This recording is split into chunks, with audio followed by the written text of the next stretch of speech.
Oui, mes camarades, bonjour. Je vais intervenir. Comme vous le voyez, j'ai amené mes papiers. Je m'étais inscrit, pas dans les premiers, mais bon, ça, c'est les hasards des inscriptions. Moi, je sais pas, ce week-end, j'ai écouté, comme vous, certainement, le Premier ministre dans son voyage en Chine, et j'ai été particulièrement choqué par les propos qu'il a tenus. Les propos qu'il a tenus aux patrons des entreprises chinois pour venir investir en France. En substance, je cite, « On vous dit qu'en France, c'est pas possible de licencier. » Eh bien, écoutez, c'est pas vrai. Venez en France, vous pourrez licencier. Investissez en France parce que vous pourrez licencier en France. Investissez en France, vous pourrez licencier. Et c'est pas si difficile que ça de licencier. Et même, on est en train de préparer des lois pour que ça soit encore plus simple. Voilà les arguments que le Premier ministre de notre pays va raconter à l'étranger, aux investisseurs étrangers, mais aux patrons étrangers, pour qu'ils viennent investir dans notre pays. Venez chez nous, nous vous donnerons les moyens d'exploiter les salariés. Mes camarades, ça fait quelques années que je milite. J'ai connu des gouvernements réactionnaires, même, je peux vous dire très clairement, si on est là comme militants syndicaux, c'est qu'en général, les gouvernements ne font pas ce que nous, militants syndicaux, nous attendons d'eux, et c'est pour ça d'ailleurs que nous revendiquons.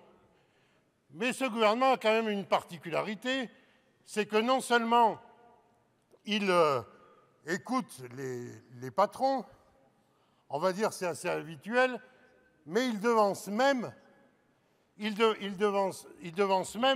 leurs revendications. Nous, lundi dernier, il y avait l'audience solennelle des prud'hommes. Il se trouve que c'était le 26. Le 26, c'était le jour où entrait en discussion la loi Macron.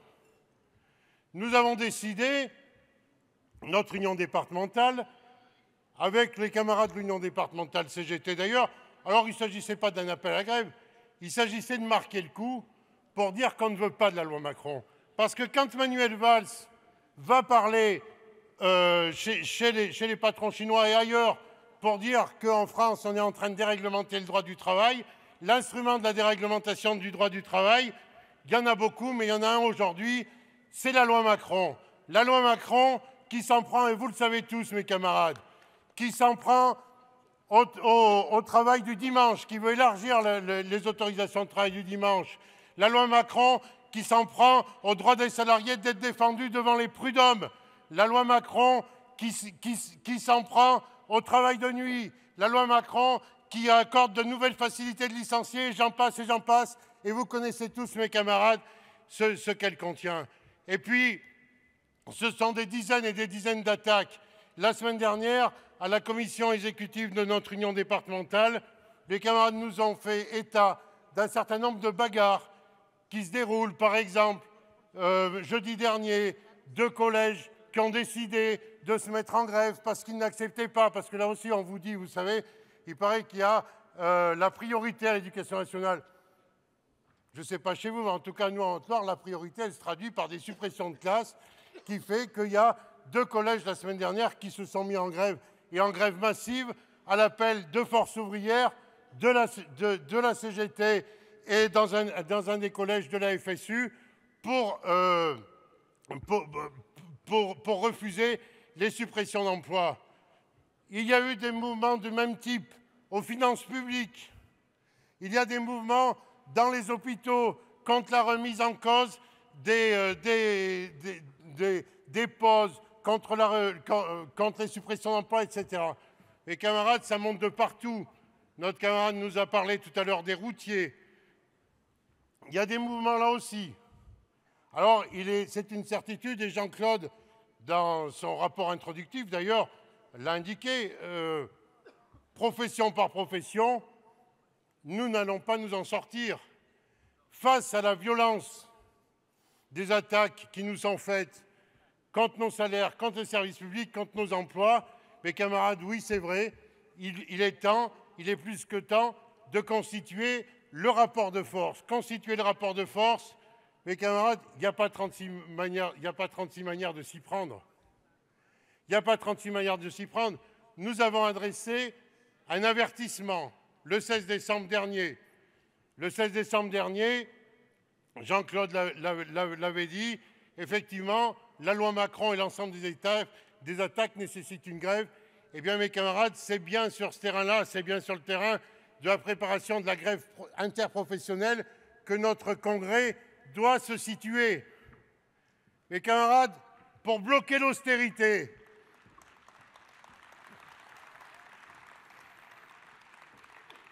parce que bloquer l'austérité, c'est une aspiration qui monte dans tous les pays. Moi, je ne sais pas si les Grecs ils doivent mettre de l'eau dans leur vin, comme j'ai pu l'entendre. Mais je sais une chose, c'est qu'en Grèce, les travailleurs, le peuple grec, n'accepte plus les dictats de la Troïka, comme le peuple espagnol, comme le peuple portugais et comme le peuple français. Alors mes camarades, si nous voulons bloquer l'austérité, ce n'est pas sur le terrain électoral que nous allons y arriver. C'est par nos propres moyens. Notre confédération et notre congrès confédéral qui se tient aujourd'hui a une responsabilité particulière. Jean-Claude a fait état des succès électoraux que nous avons rencontrés dans la fonction publique et dans bien d'autres secteurs. Mais ces succès électoraux, ils témoignent d'abord d'une chose. Ils témoignent du fait que notre organisation, même si elle n'est pas encore majoritaire partout électoralement, sur ses positions, elle est majoritaire, mes camarades. Le 18 mars, souvenez-vous, lorsque nous avons appelé contre le pacte d'austérité à l'action, la CGT nous a suivis. La CGT nous a suivis pour une raison simple, c'est parce que ces militants, comme les militants de Force ouvrière, n'en voulaient pas du pacte de responsabilité. Et aujourd'hui, de notre congrès, bien entendu, il doit sortir un appel clair à la mobilisation, un appel clair à l'action pour aider à ce que toutes les professions se lèvent. Un appel à la grève interprofessionnelle. Oui, je vais m'arrêter. Un appel à la grève interprofessionnelle, mes camarades. Mais nous savons tous qu'une journée de grève en soi, elle ne réglera pas les problèmes. Une journée de grève toute seule, elle peut aider, elle peut constituer un point d'appui. Et moi, mes camarades, j'ai un souvenir, c'est celui de 1995, où notre confédération, le 28 novembre 1995, avait lancé, en même temps que l'appel à la grève, un appel à la manifestation nationale, que nous avions été rejoints et qu'il s'en était suivi des jours et des semaines de grève qui nous avaient permis d'obtenir y compris une victoire partielle. Mes camarades, je crois que c'est de cela que notre congrès doit discuter et je vous remercie.